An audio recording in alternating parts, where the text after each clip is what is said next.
Hi mga ka-teachers, students, and viewers. It's me, Ma'am Mish, and welcome back to my YouTube channel.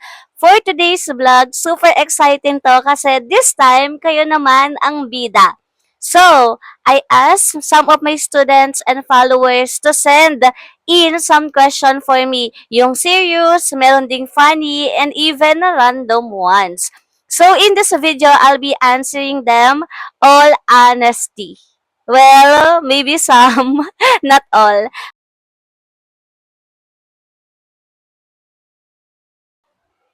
So let's start. This is Student Asks, Teacher's Answers. Pagpasensyahan nyo na yung pagsasalita ko kasi bagong adjust ako ang sakit ng ngipin ko today. Pero this is our segment number 1, yung mga fan questions para sa ating question number 1.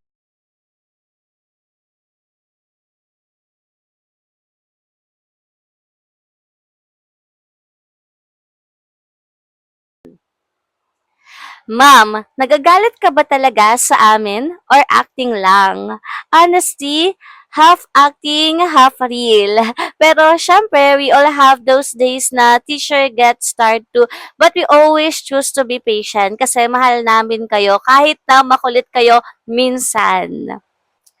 Question number 2.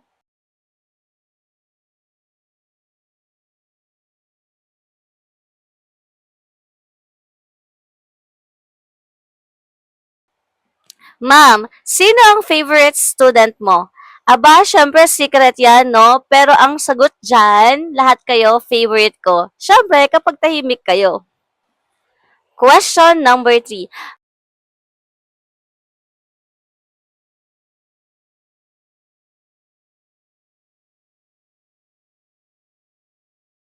Ma'am, nagti-TikTok ka po ba?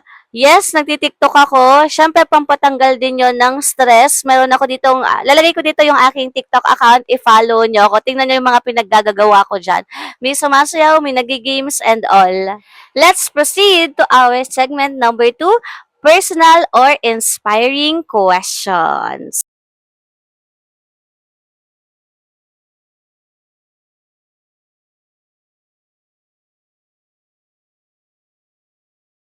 Para sa ating question number 4,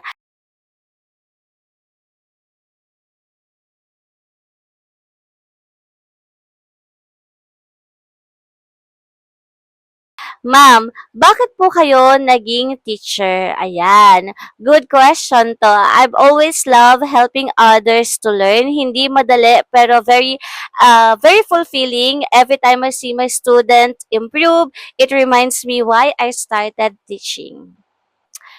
Question number 5.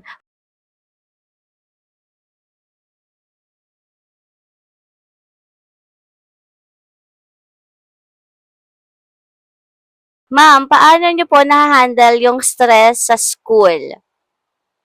Siyempre, kapag sobrang stress, I take a short break, listen to music, sometimes, ayan, nagti-TikTok o kaya nagsa-self-care, pero ang pinaka-importante ay palagi tayong nagpe-pray.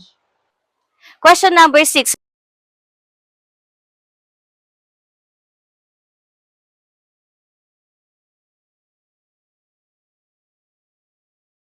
Ma'am, ano pong advice nyo sa mga gustong maging teacher? Go for it. Siyempre, kapag gusto mo yung ginagawa mo, talagang mapagpapatuloy mo yan. Lipat naman tayo sa ating next segment, light and random questions.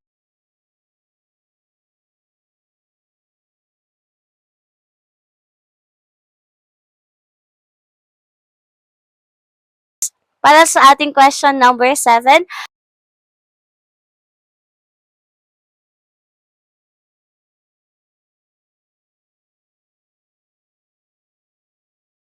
Ma'am, ano po yung laman ng bag nyo araw-araw? Ayan, naku, ang dami. Napakabigat ng bag ko. Merong ballpen, kung ano-anong ballpen, alcohol, powder, lipstick, laptop. Siyempre, meron ding snack, teacher survival kit, kumbaga. Next question number 8.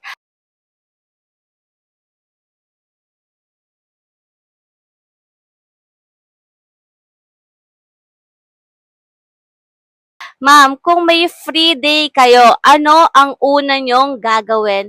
Eto palagi ko 'tong sinasagot, siyempre ang matulog. Pero kung may extra energy ako, I usually clean my space, watch YouTube and all. And play games like Mobile Legends. Next question.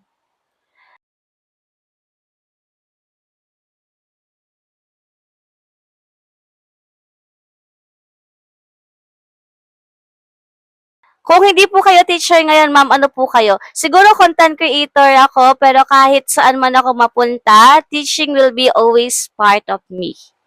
And last but not the least, question number 10.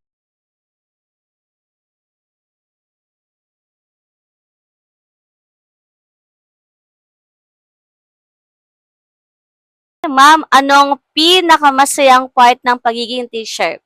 Para sa akin, yung mga simpleng thank you, letters, smile ng mga student, yung alam mong kahit maliit lang ang ginawa mo, may natutunan sila, yun yung pinaka-best feeling para sa akin. And that's it, mga ka-teacher and students. Sobrang saya nitong question and answer na to.